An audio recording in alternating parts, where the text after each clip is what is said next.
Congratulations. Come on up, come on up. Well,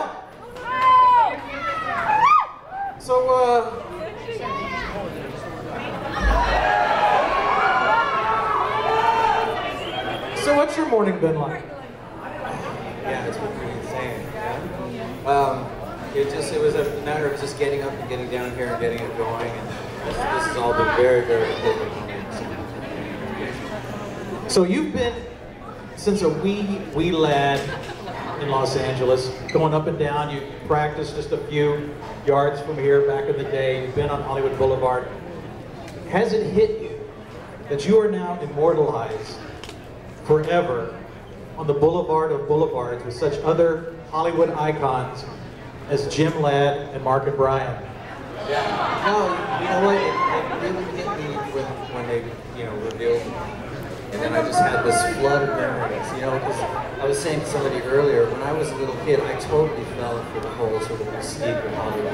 And the hands in the Grauman's Chinese Theater, the handprints and the names on the sidewalk. So that was a huge rush. That's what I was going to ask you. The second that came off and you saw the star, everything was there like a flood of emotion? Yeah, it was like my whole life passed before that. It's one of those things where I just never once it occurred to me that I would have to be on Hollywood. And so some people are like, oh, star in Hollywood, that's very whatever.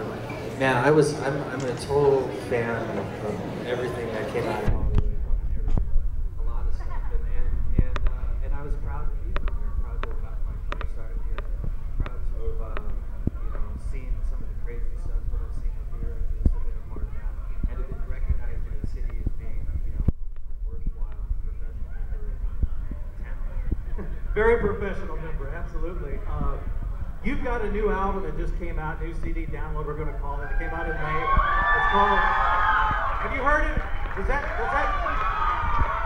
let me tell you something, that bastard rocks, just like everything else you've done. That is an amazing record. It's called Apocalyptic Love. I know you're going to hear a little something from it now.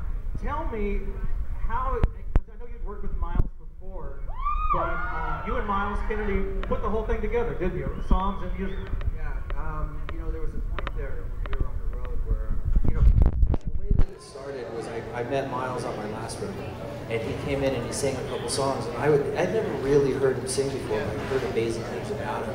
And so he sang two fantastic songs on the record, and I asked him, hey, would you want to do a tour? Because I was putting together a band, and he said, yeah. So we had that together, and I met Brent Fitz and Todd Kearns, and we had what I thought was just a really, at first I thought it was a pickup band, but it turned out to be this really cool, great musicians, great bunch of guys, and we went on the road, and I thought, if I was going to make another record, I would just do it with these guys.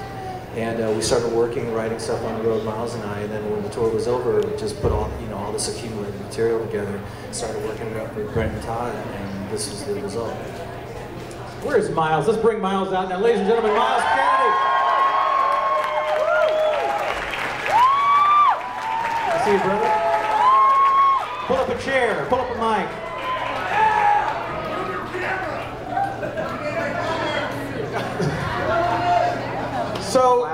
So all this guy has done is work with two of the greatest guitarists we've ever heard, a guy named Slash and a guy named Jimmy Page. Back in 2008, you had this little audition thing with John Paul Jones and Jimmy and Jason Bonham. What do the great guitarists have in common?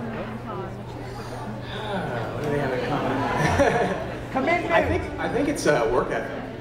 I think that's the thing. They love music and they're passionate, and that seems to be the common denominator. That and they're snappy dressers. Would you like to do a little number? I would love to. What would you like to do first? Oh, back from Cali, guys. The second